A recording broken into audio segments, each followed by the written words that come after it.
Hey, what's up YouTube? This is your boy Floyd T with Floyd T Barbecue, back for another video. As the title says, I'm doing a Cajun fried turkey in my electric turkey fryer. I did a video, one of my first videos when I started my page, my YouTube channel, was on frying a Cajun turkey, which I'm doing today when I first got my turkey fryer.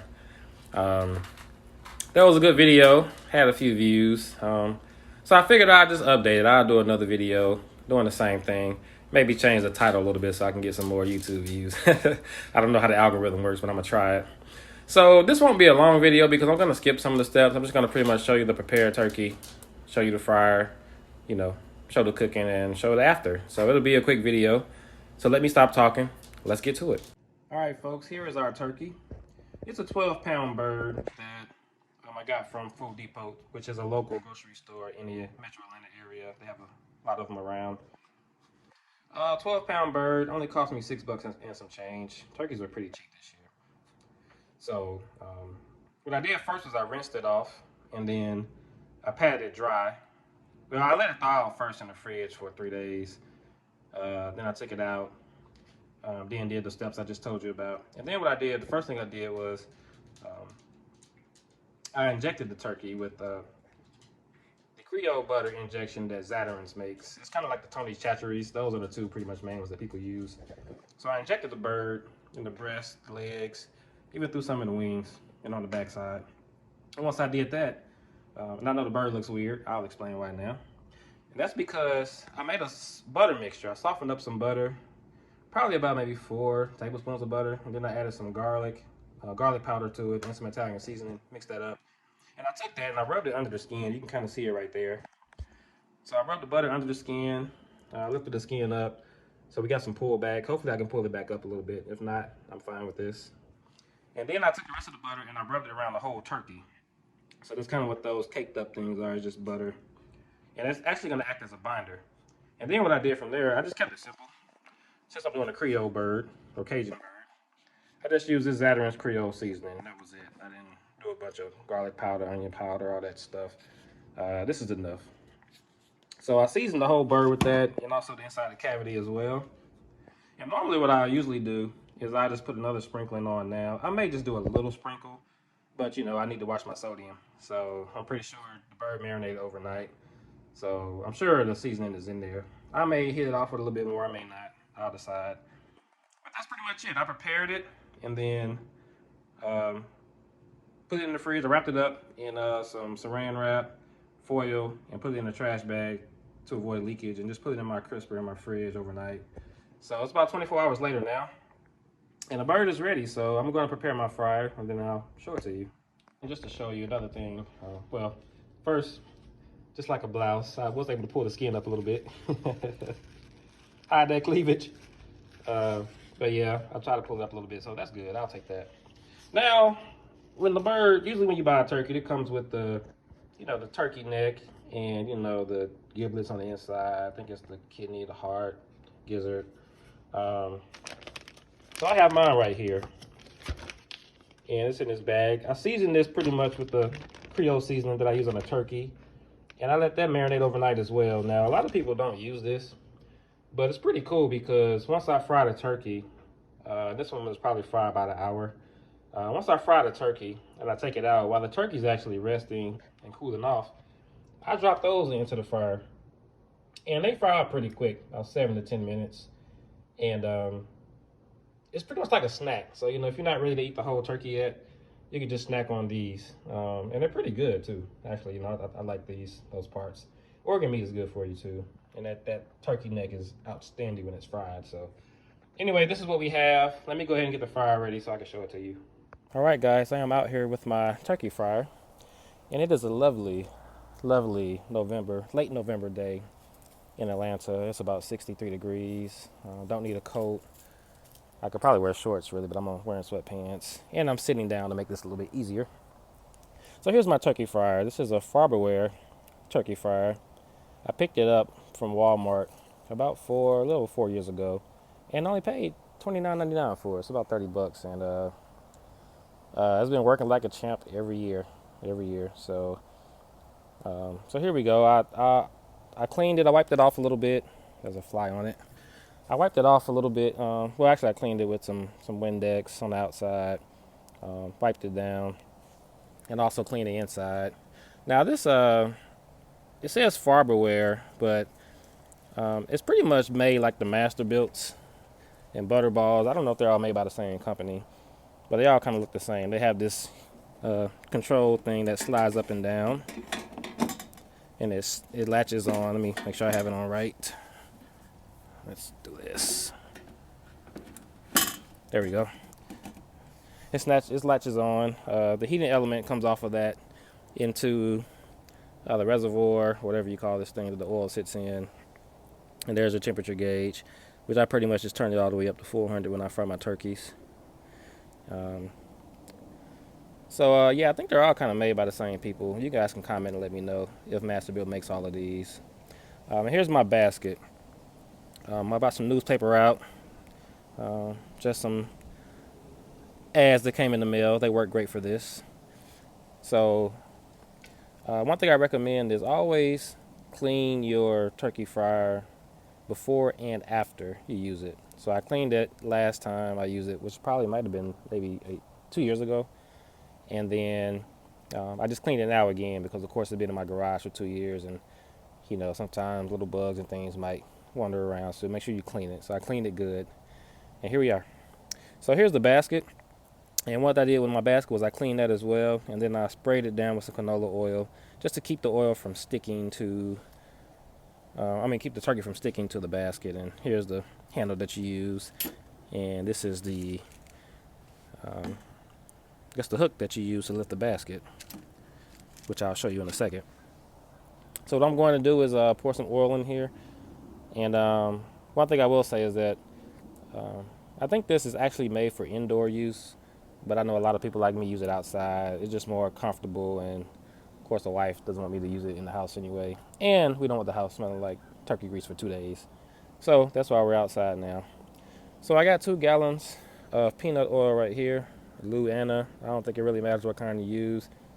And it's crazy because the turkey cost me about $6 and some change. This oil costs about $18 a gallon. So you're looking at $36 here for the oil, $6 for the turkey. Kind of unbalanced, but hey, it is what it is. So if you look inside the reservoir, you can see the max and min, which helps you out to where to put the oil to. And the line is right there, the lines. So what we're going to do is just pour our oil in. And I have one open. This is not an XL model, so 2 gallons should be sufficient. I think I usually use a gallon and some change. I know some people have been using, I've been seeing buying like 3 gallons on YouTube, but I think those turkey fryers are bigger than this one. This one is designed for a 14-pound turkey at the max. You can probably fit a bigger one in the basket. Really, whatever turkey fits in this basket, you can fit in here. So let's pour our oil in. And yeah, the heating element sits under the oil, which is weird, but hey, it works. So let's do it. And be careful with the oil. It can splash. And let's see what we get out of this gallon. Really, as long as I hit the minimum, I'll be good. And this looks like I'm going to hit that with this first gallon. So yeah, I definitely shouldn't need 3 gallons for this turkey, but we'll see. All right. So now let me open up this one. I think I can do it one-handed. Yep. There we go. And let's get the pouring and see if we can get to the max. If we don't, it should still be enough oil to get the job done. But it looks like we're going to get close to the max. And yep, right about there. Good. So we are good. We are at the maximum line. So I left the electric cord, the power cord inside. So let me get that, and I'll be back in the flash. All right, guys. Here's a power cord. It just plugs into a regular outlet. I have it plugged into an extension cord, and it's magnetic. So the cool thing about it is it's for safety reasons, because if someone was to walk by and kick the cord or get caught on the cord with their foot, instead of pulling the whole fryer, which can be dangerous and wasting oil all over the place, burning hot oil. This thing will just come out. So this is where it snaps in at right here. Oh, down here, I'm sorry. This is where it snaps in at down there. All you do is just pretty much, it says this side up. You just snap it in. Just like that. That's it. Pull it off. That's it. It's a pretty snug fit too. I like that. So now what I'm going to do is turn the fryer on. It says power, it says ready. It just says that because it's plugged up. So what we're going to do is turn this on, and I'm going to turn it all the way up to 400. And the power button is blue. You can kind of see it. When the grease is hot, the ready light is going to turn green, and then we'll be ready for the turkey. So now I'm going to take the basket back in, put the turkey in the basket, get it ready for the fryer.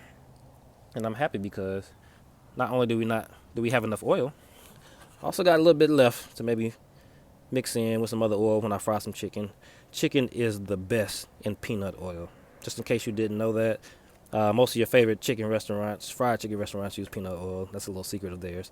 But yeah, peanut oil is kind of expensive, but if you feel like splurging, you can get a smaller bottle for about $7 or $8. I highly recommend you fry fish and chicken with this. Anyway, that's enough of plugging peanut oil. I'll be back shortly with a turkey. All right, guys, so here's our bird in the basket. Fits perfectly. Let's push that on down. And I really didn't want to really put more seasoning on here just because I didn't want it to be overly salty, but I did want the color. I wanted a little color, so I did go ahead and sprinkle a little bit of this butt rub on the turkey. I love this seasoning. I don't know if they sell it nationwide or not, but it's really, really good. I know they sell it here in the South. And I like this rub because you can use it on just about anything that you barbecue, and it doesn't really have a lot of sugar, if any. And I don't like really sweet rubs unless I'm doing pork. So when I don't, when I want to get away from that sweet taste and just, just taste the meat, savory, I guess that's the word, I use this. And it's really, really good. So if you know of a good no salt seasoning that gives that good color that we like, drop it in the comments because I'll definitely check it out. So here's the bird, 12 pounds. It fits right in here. Got the basket ready. The oil, and it's outside heating up. So once the oil gets hot enough, we'll take this bird and drop it. So I'll see you shortly. All right, guys, as you can see, our ready light is green. So that means the oil is hot and ready for the turkey. So I highly recommend you put something on your hands, like an oven mitt. I wouldn't drop the turkey in the oil without something on your hands, so please do that. Let's lift it up. There's our oil. Here's our turkey. So now I'm gonna take this hook, if I can get it up. Let me turn it around. There we go. Grab it right here, and we're just gonna lift. Bring our turkey over, and you want to slowly drop it in the oil.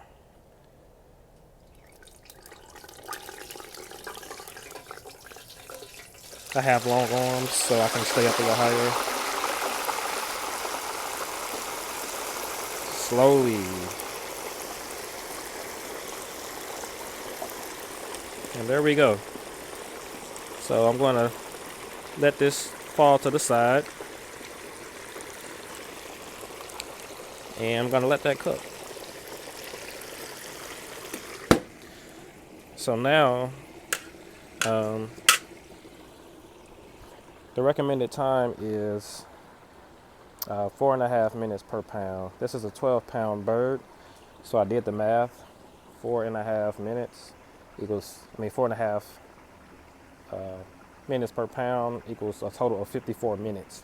Let me get it straight. 54 minutes. So what I'm going to do is let this bird go for 54 minutes.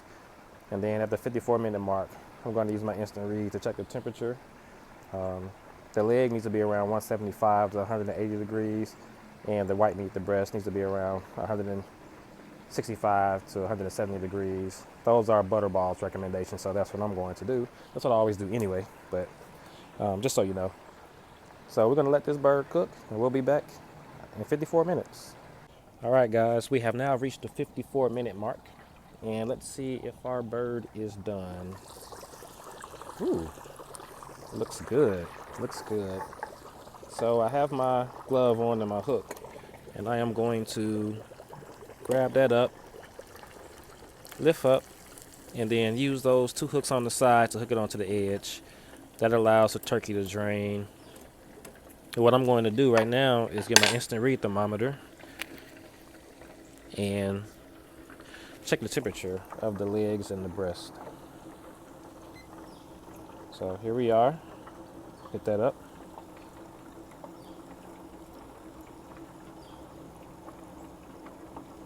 We're at 180, 190 in that leg. Yeah. Yeah, that's yeah, okay. Yeah, that's 2 something. So the breast should be done too. Let's see what we got. 196. Yeah, yeah, we're good. We're cooking with grease. No pun intended. Cooking with grease. All right, guys. So I'm gonna let this drain for a little while, and then put it on the pan and take it in the house. And once it's cool enough to get out of this out of the basket, then I'm gonna take it out the basket and then put my turkey neck in the insides. What do you call them? The giblets in here. Let those fry. So I'll be back in a second. All right, guys. We are here with our finished turkey. It has been resting for about 15 minutes. And as you can see, I did achieve the color that I wanted to achieve. 54 minutes was what it took. 4.5 minutes per pound at 12 pounds. Came out great. I'm not going to cut into it on the video, but you know it's juicy in there. So I mentioned, you know, people, at least I do, I fry up the inside. So here's that turkey neck fried up along with the gizzard, liver, heart, and I fried those for 10 minutes. I let the turkey neck go an extra minute and a half, and this will be Pitmaster's privilege. So I can chew on these until I'm ready to cut into the bird, which will be later on. So anyway, thank you for watching my video. Like and subscribe. Floyd T Barbecue. We're out.